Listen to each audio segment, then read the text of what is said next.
Hello everyone, welcome to computer science E class. इस video के अंदर हमारा टॉपिक है फंडामेंटल्स ऑफ पीएचपी, जिसके अंदर हम देखेंगे इंट्रोडक्शन पीएचपी लैंग्वेज के बारे में, अंडरस्टैंड करेंगे पीएचपी लैंग्वेज क्या होती है। उसके बाद हम देखेंगे पीएचपी लैंग्वेज क्यों यूज़ की जाती है कंप्यूटर सिस्टम्स के अंदर, और फिर हम देखेंगे advantages of PHP, disadvantages of PHP, और लास्ट में एक छोटा सा हम टॉपिक डिस्कस करेंगे differences between A programming language and A scripting language. तो ये सारा टॉपिक है जो आप इस वीडियो के अंदर अंडरस्टैंड करेंगे। स्टार्ट करते हैं इंट्रोडक्शन ऑफ पीएचपी से। पीएचपी को अंडरस्टैंड करते हैं। PHP stands for PHP hypertext pre processor.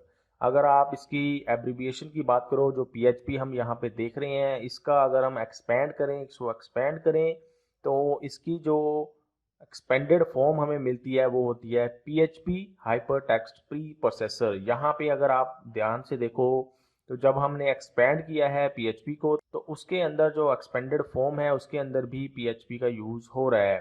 तो ऐसे एब्रीविएशंस जो खुद को रिपीट करती हैं अपनी एक्सपेंडेड फॉर्म के अंदर भी, उनको हम रिकर्सिव एब्रीविएशन बोलते हैं। मतलब कहने का ये हुआ, सपोज करो कोई भी एब्रीविएशन है, अगर वो एब्रीविएशन उसकी एक्सपेंडेड फॉर्म के अंदर अवेलेबल है तो आप उसको बोल सकते हैं कि वो एक रिकर्सिव एब्रीविएशन है।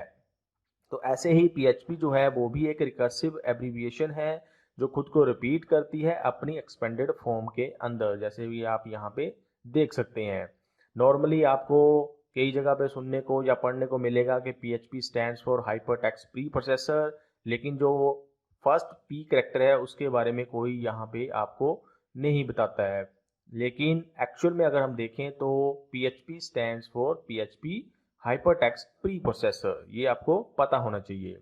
अगर हम बात करें किसने क्रिएट किया था पीएचपी लैंग्वेज को, तो रस्मस लर्डफोर्ड नाम का एक पर्सन था जिसने 1994 के अंदर पीएचपी लैंग्वेज को डिस्कवर किया था। और ओरिजिनली अगर हम बात करें तो उसने इसका नाम रखा था पर्सनल होम पेज। तो यहाँ से आप देख सकते हैं पीएचपी नाम कहाँ से आया होगा। पीएचपी लैंग्वेज जो है वो एक widely used open source language होती है। ओपन सोर्स का मतलब क्या होता है? ओपन सोर्स अगर हम सॉफ्टवेयर की भी बात करते हैं या किसी लैंग्वेज की बात करते हैं, तो ओपन सोर्स का मीनिंग ये होता है कि हम उन सॉफ्टवेयर के अंदर या उस लैंग्वेज के अंदर अपनी तरफ से भी कुछ चेंज कर सकते हैं। उसका कोड हमें मिल जाता है कि वो लैंग्वेज किस कोड को लिख के बनाई गई होगी या वो सॉफ्टवेयर किस कोड को लिख के बनाया गया होगा, वो कोड हमारे पास हमें मिल सकता है। उसके अंदर हम अपनी तरफ से चेंज करके नए फीचर उस लैंग्वेज के अंदर या उस सॉफ्टवेयर के अंदर ऐड कर सकते हैं, या फिर अगर हमें कोई फीचर नहीं चाहिए तो वो हम वहाँ से रिमूव भी कर सकते हैं। तो ओपन सोर्स का मीनिंग होता है ऐसे सॉफ्टवेयर, ऐसी लैंग्वेजेस जिनका सोर्स कोड हमें मिल जाता है और सोर्स कोड में चेंज करके हम उनके अंदर कुछ मॉडिफिकेशन कर सकते हैं, कुछ नई चीज़ें ऐड कर सकते हैं, और जो चीज़ें हमें पसंद नहीं है या नहीं चाहिए वो हम डिलीट भी कर सकते हैं। तो पीएचपी भी एक ओपन सोर्स लैंग्वेज है और वाइडली यूज्ड है। आप बहुत सारी ऐसी वेबसाइट्स देखोगे जहाँ पे पीएचपी लैंग्वेज को यूज़ किया गया है उन वेबसाइट्स को बनाने के लिए।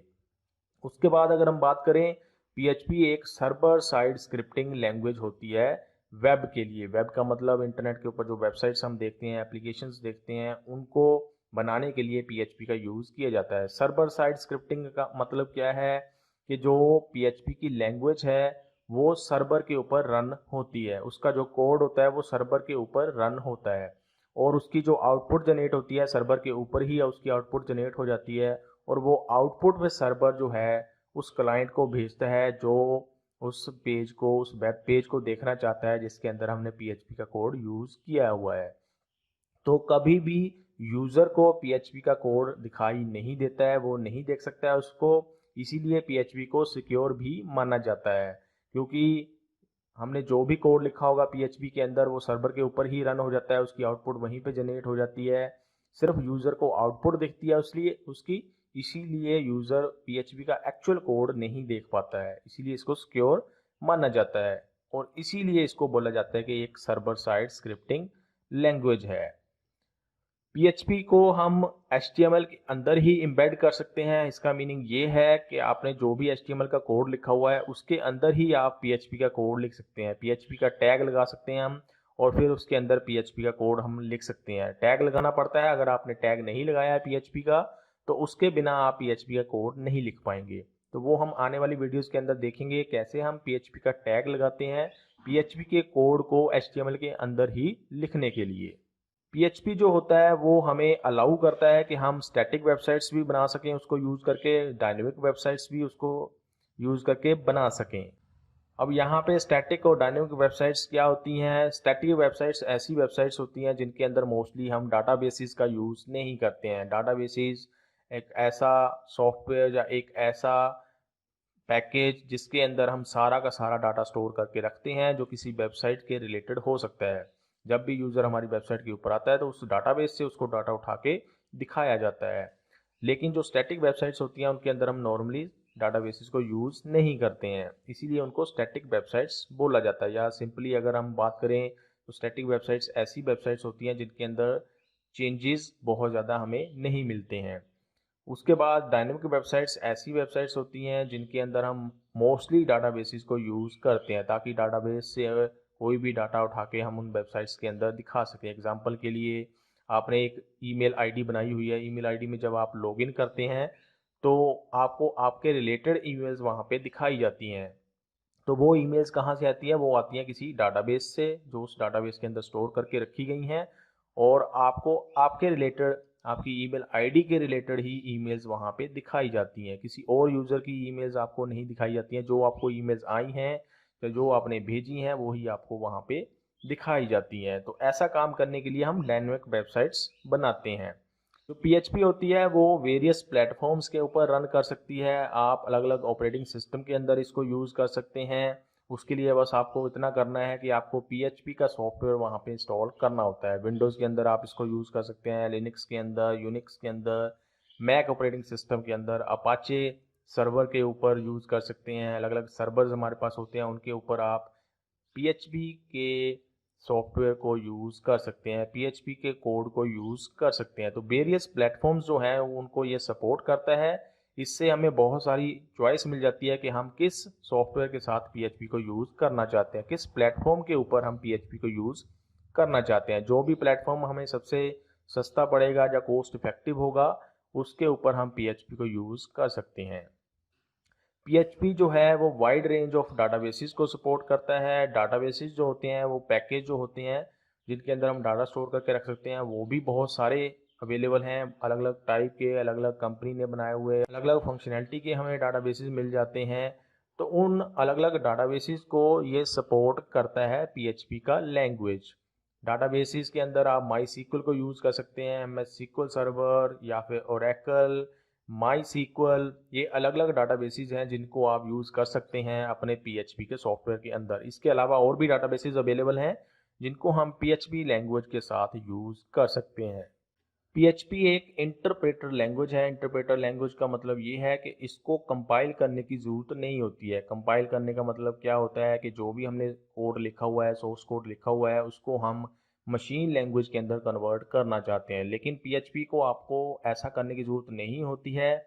इंटरप्रेटर लैंग्वेज एक ऐसी लैंग्वेज होती है जो रन टाइम के ऊपर या फिर जब हम उसको एग्जीक्यूट करते हैं उसी टाइम पे मशीन कोड में कन्वर्ट होती रहती है। लाइन बाय लाइन ये हर एक लाइन को एक एक करके कन्वर्ट होती है मशीन लैंग्वेज के अंदर और लाइन बाय लाइन ही इसका कोड रन होता है। लेकिन अगर हम कंपाइल्ड लैंग्वेज की बात करें तो वो कंपाइल टाइम के ऊपर ही जब हम उसको बिल्ड करते हैं उसी टाइम के ऊपर वो जो कोड होता है वो मशीन लैंग्वेज के अंदर कन्वर्ट हो जाता है। इंटरप्रेटर लैंग्वेज जो है वो जैसे कि मैंने आपको बताया कि लाइन बाय लाइन उसका कोड रन होता है, एग्जीक्यूट होता है और मशीन लैंग्वेज के अंदर कन्वर्ट होता है। अगर हम PHP के अलावा बात करें तो जावास्क्रिप्ट जो होती है वो भी एक इंटरप्रेटर लैंग्वेज है और भी आपको कई सारी इंटरप्रेटर लैंग्वेजेस मिल जाती हैं जिनको हम यूज़ करते हैं अलग अलग पर्पज़ के लिए।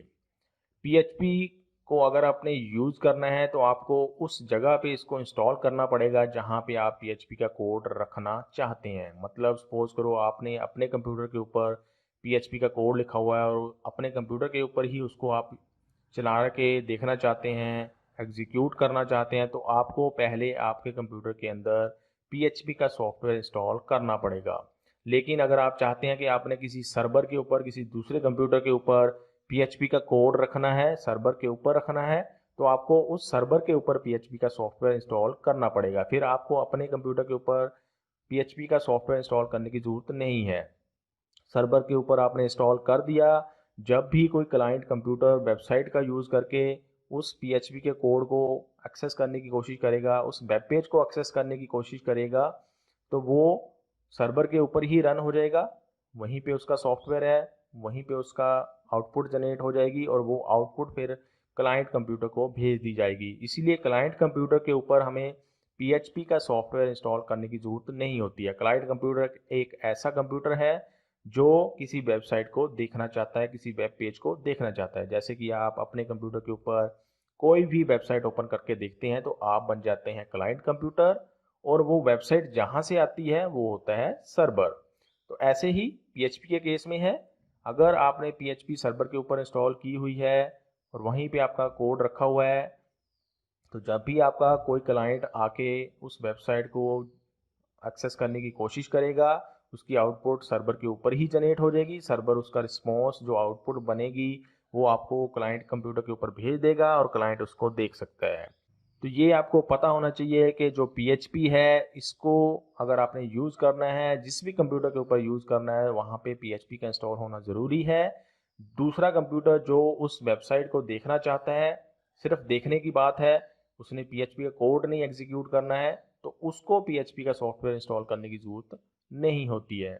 अगर हम पीएचपी के यूज़ की बात करें तो लगभग 20 मिलियन वेबसाइट्स ऐसी हैं जो पीएचपी की लैंग्वेज का यूज़ करके बनाई गई हैं। क्योंकि पीएचपी एक ओपन सोर्स सॉफ्टवेयर है, फ्री है, तो आपको कोई पैसा नहीं देना पड़ता है पीएचपी की लैंग्वेज को यूज़ करने के लिए या उसके अंदर काम करने के लिए। इसीलिए बहुत सारी ऐसी वेबसाइट्स हैं जो पीएचपी का कोड यूज़ करके या पीएचपी लैंग्वेज को यूज़ करके बनाई गई हैं। 20 मिलियन एक एग्जांपल के लिए आपको यहाँ पे बताया गया है। लगभग इतनी वेबसाइट्स जो हैं, जो भी आप इंटरनेट के ऊपर देखते हैं, वो पीएचपी का यूज़ करके बनाई गई हैं। पीएचपी फाइल क्या होती है? जब भी आप कोई वेब पेज बनाते हो तो उसको आपको सेव करते टाइम पे ये ध्यान रखना पड़ता है, अगर आपने उसके अंदर पीएचपी का कोड यूज़ किया गया है तो आपको सेव करते टाइम पे फाइल नेम तो आप कुछ भी दे सकते हैं उसको, लेकिन जो उसकी एक्सटेंशन होती है वो डॉट पीएचपी होनी चाहिए। डॉट एचटीएमएल अगर आपने दे दी तो सिर्फ वो एचटीएमएल मानेगा उसको, और पीएचपी का कोड उसको अंडरस्टैंड नहीं होगा। इसीलिए जब भी आपने पीएचपी का कोड लिखा है किसी भी फाइल के अंदर, तो उसके जो आप सेव करोगे तो उसकी एक्सटेंशन डॉट पीएचपी के साथ बंद होनी चाहिए। अदरवाइज पीएचपी का कोड आपका रन नहीं होगा, एग्जीक्यूट नहीं होगा। पीएचपी की फाइल के अंदर हम पीएचपी टैग्स को यूज करते हैं, वो कैसे करते हैं वो हम आने वाली वीडियोस के अंदर देखेंगे। तो ये तो थी सारी इंट्रोडक्शन पीएचपी के बारे में। अभी हम चलते हैं इसकी एडवांटेजेस के ऊपर। एडवांटेजेस हमें क्या मिलती हैं? पहला, ओपन सोर्स है, फ्री है। जैसे कि मैंने आपको बताया ओपन सोर्स का मीनिंग क्या होता है, एक ऐसा सॉफ्टवेयर या एक ऐसी लैंग्वेज जिसका सोर्स कोड भी हमें मिल जाता है और सोर्स कोड में हम चेंज करके अपने हिसाब से एक नया सॉफ्टवेयर या एक नई लैंग्वेज बना सकते हैं। फ्री है, कोई पैसा हमें देना नहीं पड़ता इस पीएचपी को, लैंग्वेज को या इसके सॉफ्टवेयर को यूज़ करने के लिए। पीएचपी फास्ट है, रिस्पॉन्स टाइम इसका शॉर्ट है। रिस्पॉन्स टाइम मीनिंग क्या होता है? सपोज करो किसी वेबसाइट पे किसी यूज़र ने कोई पेज को एक्सेस करने के लिए रिक्वेस्ट भेजी सर्वर के ऊपर, सर्वर उसी टाइम पे बहुत छोटे से टाइम के अंदर उसको कंपाइल करता है, उसको आउटपुट जनरेट करके यूज़र को भेज देता है। तो उसका रिस्पॉन्स टाइम क्या होता है? जितना टाइम लगा यूज़र को रिक्वेस्ट भेजने में उतना टाइम, और उसका रिस्पॉन्स आने के अंदर उसके बीच में जो टाइम लगा है उसको बोलते हैं रिस्पॉन्स टाइम। रिक्वेस्ट गई, वहां से टाइम स्टार्ट हो गया और रिस्पॉन्स कितने टाइम में आया, वो जो टाइम होगा, स्लॉट होगा, उसको बोलते हैं रिस्पॉन्स टाइम। अगर हम पीएचपी को कंपेयर करें बाकी स्क्रिप्टिंग लैंग्वेजेस के साथ, जैसे कि जेएसपी या एएसपी लैंग्वेजेस होती हैं, तो उनसे ये फास्टर है। नेक्स्ट एडवांटेज क्या है कि पीएचपी अलग अलग ऑपरेटिंग सिस्टम के ऊपर रन हो सकती है, अलग अलग प्लेटफॉर्म के ऊपर हम इसको यूज़ कर सकते हैं, जैसे कि Windows, Linux, Mac operating system, Apache, ये अलग अलग ऑपरेटिंग सिस्टम या सर्वर्स हैं जिनके ऊपर हम इसको यूज़ कर सकते हैं।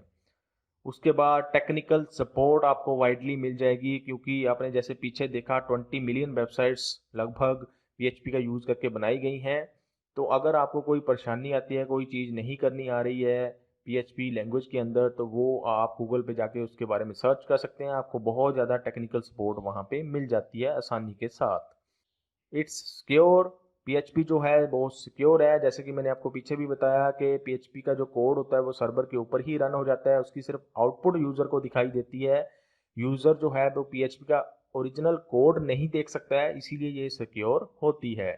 जो PHP की लैंग्वेज है वो जैसे पहले भी हमने देखा कि बहुत सारे डाटाबेसेस को सपोर्ट करता है, MySQL, Oracle, MS SQL server, इसके अलावा और भी कई सारे डाटाबेसेस हैं जिनको PHP की लैंग्वेज सपोर्ट करती है। It's customisable open source language है, इसीलिए आप इसको कस्टमाइज कर सकते हैं, अपनी तरफ से इसके अंदर चेंजेस लेके आ सकते हैं, नए फीचर्स इसके अंदर ऐड कर सकते हैं और नई लैंग्वेज एक क्रिएट आप कर सकते हैं अपने यूज़ के लिए।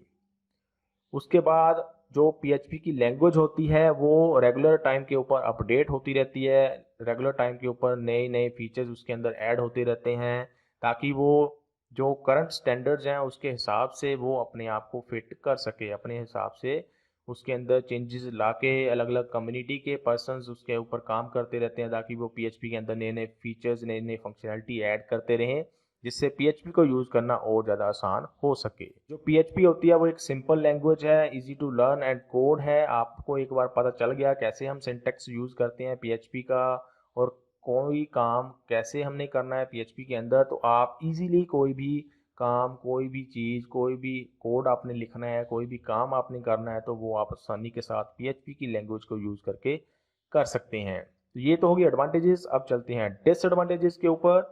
पहली डिसएडवांटेज कि जो PHP की लैंग्वेज होती है वो लार्ज नंबर ऑफ एप्लीकेशंस को मैनेज करने में असमर्थ होती है, unable to manage large number of apps.